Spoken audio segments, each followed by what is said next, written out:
आता बातमी आहे अकोल्यातून। अकोल्यातील बस स्थानकानजीकच्या रुक्मिणीनगरमधील भूखंडावरून शिवसेनेच्या गटनेत्यानं महापालिका प्रशासन आणि सत्ताधारी भाजपवर गंभीर आरोप केलेत। महापालिकेतील प्रशासन आणि सत्ताधाऱ्यांच्या संगनमतानं घोटाळा केल्याचा आरोप शिवसेनेचे गटनेते सागर भारुका यांनी केलाय। शहरातील ऐन मोक्याच्या भूखंडाची किंमत सध्या 100 कोटीच्या जवळपास असल्याचं बोललं जाते।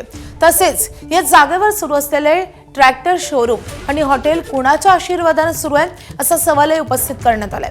तसेच 3 वर्षात एकाच भूखंडावर 3 वेगवेगळे निर्णय कसे झाले याची चौकशी करण्याची मागणी त्यांनी केली आहे। मंत्रालयातील बड्या अधिकाऱ्यांच्या आशीर्वादाने शहरातील अनेक भूखंडांवरील आरक्षण बदलण्यात आल्याचा आरोपही शिवसेनेनं केलाय आणि त्यामुळे भाजपच्या सत्ता काळात खुल्या भूखंडांचा 1000 कोटींचा घोटाळा झाल्याचा मोठा आरोप शिवसेनेकडून करण्यात आलाय।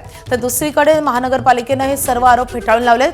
शासनाच्या आदेशाचं पालन केल्याचं महापालिका आयुक्तांनी स्पष्ट केलंय। 1000 करोड़ रुपए के ऊपर के ओपन स्पेस चोरी हुए हुए है।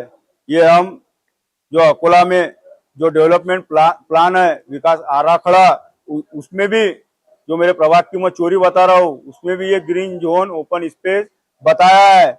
ये सरकारी मालमत्ता मनपा अधिकारियों के मिली भगत के साथ में, डीएलआर के मिली भगत के साथ में मिलकर माननीय आयुक्त के सिग्नेचर पे ये सरकारी मालमत्ता हड़पने का प्रयत्न हो रहा था, मगर ये चोरी मैंने उजागर की है।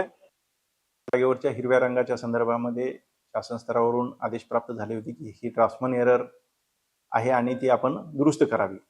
त्याबद्दल महानगरपालिकेने अहवालही पाठवला होता। ही ड्राफ्ट्समन एरर दिसून येत नाही आणि जो हिरवा रंग दर्शवलेला आहे तो बरोबर आहे। हा हिरवा रंग ड्राफ्ट्समन एरर असल्याबाबतची चूक दुरुस्त करण्याचे आदेश महानगरपालिकेतर्फे पारित करण्यात आले होते।